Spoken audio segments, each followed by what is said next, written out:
Here's what you need to know. Once you go under contract, until contingencies are removed, you need to think about a few things. So, we're in contract, you're in business. This is exciting, but don't get too excited yet. We have to get through the contingency timeframes.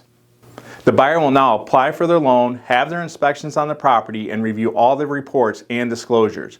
This typically takes anywhere between 7 and 10 days, depending on what was initially agreed upon in the contract. In some cases, when you're dealing with a very desirable home that has multiple offers, we can sometimes negotiate for there to be no contingencies, but this isn't very common depending on what the market is like.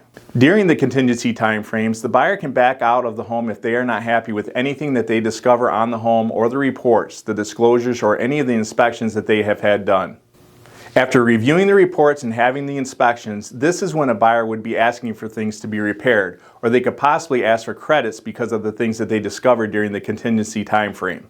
The buyer has the option to simply back out of the home if they choose, or if they requested items and we cannot come to a mutual agreement, they can also back out. Now, for some reason, if they are not able to qualify for the loan, or if the home does not appraise and we cannot come up with a mutual agreement upon the price or the condition of the appraisal, the buyer can also choose to back out. You need to understand that if a home doesn't appraise for the contractual amount, the lender will only loan on the appraised value, and obviously take into consideration what the buyer is qualified for. Any additional money required would need to be made up by the buyer if they are willing to, or the seller would have to adjust their contractual price. Again, so unless you have removed any of these contingencies and they are not part of the contract, the buyer has the right to back out of the home and they will retain their deposit.